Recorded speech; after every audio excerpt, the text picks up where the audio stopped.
आज हम पढ़ेंगे बिहार बोर्ड का क्लास 6 का 11वां पाठ एकादश पाठ। यहाँ पे एकादश है, इसको आप सही कर लेंगे। एकादश होता है तो 11वां पाठ। पाठ का नाम क्या है? गंगा नदी। गंगा नदी को देखिए, गंगा नदी के विषय में यहाँ पे बतलाएंगे। चलिए देखते हैं पाठ क्यों हम। गंगा, यहाँ पे देखिए, गंगा भारतवर्षस्य पवित्रतमा नदी वर्तते। गंगा जो है वो भारतवर्ष की पवित्र नदी है। इयम हिमालयस्य गोमुख स्थानात् प्रभवती, और यह जो गंगा है वो हिमालय के गोमुख स्थान से प्रभवती अर्थात उत्पन्न होती है, वहाँ से निकलती है। और बंगोपसागरे और बंगाल की खाड़ी में, बंगोपसागरे अर्थात बंगाल की खाड़ी, गंगा सागर नामक स्थाने इयम सागर जलेन मिलती, और वहाँ पर बंगाल की खाड़ी में गंगा सागर नामक जो स्थान है उस जगह पर सागर में ये जल मिलता है। तो गंगा जो है वो हिमालय से शुरू होकर जो इसका मुख्य स्थान है, गोमुख स्थान है, वो हिमालय है, और हिमालय से निकल कर ये बंगोपसागर बंगाल की खाड़ी में जाकर ये मिलती है। फिर आगे देखिए, आगे में कह रहे कि गंगा तटे बहुनी नगराणी संति। गंगा तट पर अर्थात जो गंगा नदी है उसके तट पर बहुत सारे नगर बसे हुए हैं। अस्माकं बिहारस्य राजधानी पाटलिपुत्रम अपि गंगायाः तटे स्थितम अस्ति। और हमारा जो बिहार राज्य है वो, इसकी जो राजधानी क्या है, बिहार की राजधानी पटना, ये भी गंगा नदी के तट के किनारे बसा हुआ स्थित है। फिर आगे कह रहे हैं गंगा जलम अति पवित्रम भवति, और गंगा जल है वो अति पवित्र होता है। देखे होंगे आप, जो जल है उससे हम पूजा वगैरह भी करते हैं।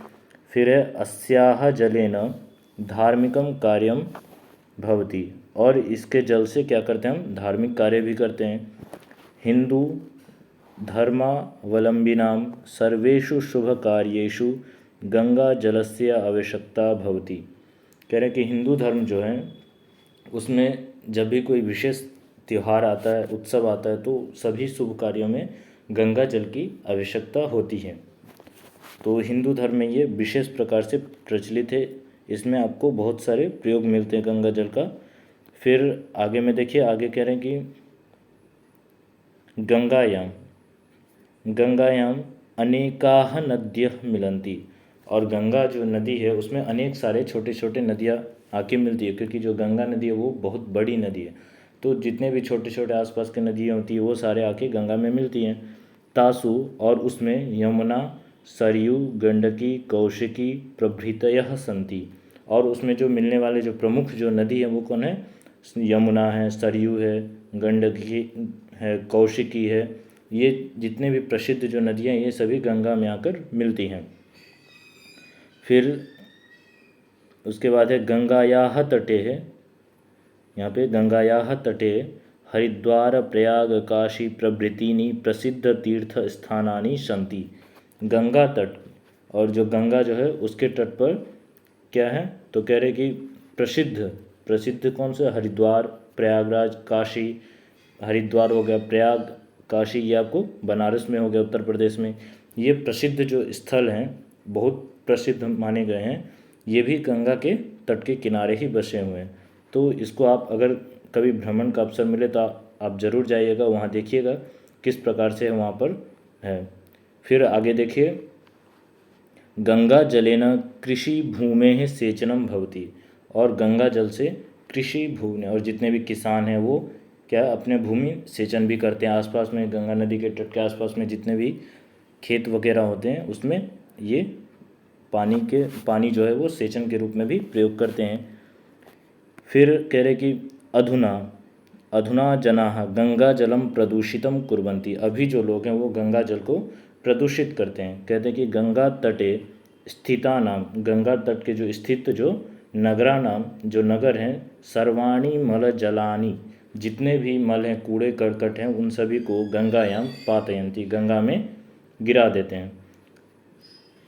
केचन मनुष्याणाम, और कुछ मनुष्य पशूनांच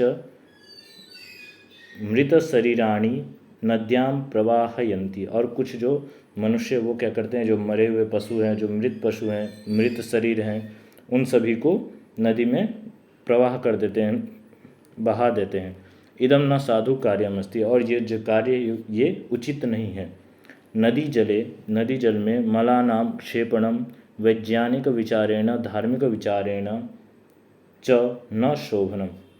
नदी जल में मलों को फेंकना जो है वो वैज्ञानिक तौर पे विचार से भी वो गलत है और धार्मिक विचार से वो भी गलत है, क्योंकि गंगा जो जल है, गंगा का जल है, उससे हम पूजा भी करते हैं, तो इस प्रकार से उसी में कूड़ा करकट फेंकना ये भी उचित नहीं है।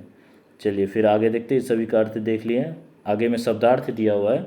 भारतवर्षस्य, भारतवर्ष के पवित्रतमा, सबसे पवित्र, वर्तते हैं हिमालय से, हिमालय के, गोमुख स्थान, गोमुख स्थान से। तो यहाँ पे बहुत सारे शब्दार्थ दिए, आप शब्दार्थ को याद कर लीजिएगा और कमेंट करके ज़रूर बताइएगा। और साथ ही अगर हमारे चैनल पे आएँ तो चैनल को सब्सक्राइब कर लीजिएगा। अगर आप लोगों को PDF नहीं प्राप्त हो रही है, पढ़ने में असुविधा हो रही है, तो आप हमारे टेलीग्राम ग्रुप में ज्वाइन हो जाइए। डिस्क्रिप्शन में लिंक दिया हुआ है, वहाँ पर आपको सभी प्रकार के PDF प्रोवाइड की जाएंगी। फिर देखिए यहाँ पे व्याकरण बता रहे हैं। व्याकरण, पवित्रतमा स्त्रीलिंग, पवित्रतमा पुल्लिंग, प्रभवती जो है वो प्रउपसर्ग पूर्वक भू धातु लट लकार में इसका प्रयोग है। व्याख्या जो है इसका हम देखते हैं क्या है। तो व्याख्या क्या हुआ है कि भू धातु के लट लकार में भवती रूप होता है। जैसे क्रिया है उसका जब संस्कृत में हम रूप चलाएंगे तो भू धातु का क्या होता है, लट लकार में भवती, भवता, भवंती, इस प्रकार से रूप चलता है, और जिसका अर्थ क्या होता है, होता है। परंतु प्र उपसर्ग लगने पर, जब भी हम भवती में प्र उपसर्ग लगाएंगे तो इसका अर्थ दूसरा हो जाता है। तो प्रभवती शब्द का जब भी हम अर्थ बनाएंगे तो इसका अर्थ क्या होगा, उत्पन्न होना। तो वही कह रहे हैं कि प्रभवती शब्द का निर्माण होता है जिसका अर्थ है उत्पन्न होना। इसी प्रकार उपसर्ग लगने पर धातु का अर्थ बदल जाता है। जब भी हम किसी शब्द में, किसी धातु में उपसर्ग लगाएंगे तो वो शब्द बदल जाता है। तो वही चीज़ कह रहे हैं। फिर देखिए और भी दिखा रहे, बंग प्लस उपसागरे, बंगोपसागरे। फिर है आगे में गंगा जलस्य प्लस आवश्यकता, गंगा जलस्य आवश्यकता। और यहाँ पे उदाहरण दिया हुआ है और भी दिखा रहे, मिल, मिल धातु का लट लकार में मिलती बनता है। अस धातु लट लकार अस्ति बनता है। अस धातु का लट लकार बहुवचन में संति बनता है। और क्री धातु का लट लकार में बहुवचन में कुर्वंती बनता है। अगर आप लोगों को धातु के बारे में नहीं पता है तो कमेंट करके ज़रूर बताइएगा, हम उस पर भी वीडियो बना देंगे। फिर आगे देखिए, कह रहे कि प्रेरणार्थक क्रिया का प्रयोग, जैसे पतति गिरता है और पातयति गिराता है, और पातयंती गिराते हैं। तो ये जितने भी क्रियाएं, इसमें अंतर आपको प्रेरणा दे रहे हैं। जैसे पठती पढ़ता है, खुद व्यक्ति पढ़ता है, लेकिन पाठयति पढ़ाता है, और पाठयंती पढ़ाते हैं। तो इसमें फ़र्क आ रहा है कि प्रेरणा दे रहे। जब भी हम बोलेंगे कि पढ़ाता है तो यहाँ पे प्रेरणा दे रहे हैं हम। लिखती लिखता है, लेखयति लिखवाता है, लेखयंती लिखवाते हैं। चलती चलता है, चालयति चलाता है, चालयंती चलाते हैं। तो इस प्रकार से क्या है आपको दिखाया गया। अब आगे देखिए वाक्य प्रयोग, यहाँ पे देख लीजिए, पत्ता गिरता है तो पत्रम पतति। वहीं पे अगर बालक जल गिराता है, यहाँ पे स्वयं गिरता नहीं है बल्कि गिरवाता है या गिराता है, तो बालकः जलम पातयति। फिर है छात्र, छात्र पढ़ता है तो छात्रः पठति। और शिक्षक पढ़ाते हैं तो क्या जाए, शिक्षक पाठयति। यहाँ पे प्रेरणा दिया जा रहा है। फिर आगे में देखिए, वह लिखता है, सह लिखति। और सीता पत्र लिखवाती है, सीता पत्रम लेखयति।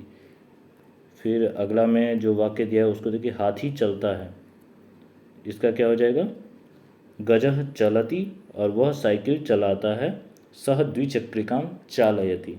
तो इस प्रकार से प्रेरणार्थक वाक्य यहाँ पे दर्शाया गया। आप लोग इसको देखकर अभ्यास कर सकते हैं। और साथ ही अगर वीडियो अच्छा लगा हो तो चैनल को सब्सक्राइब जरूर कर लीजिएगा। बाकी का जो अभ्यास है वो हम अगले वीडियो में देखेंगे।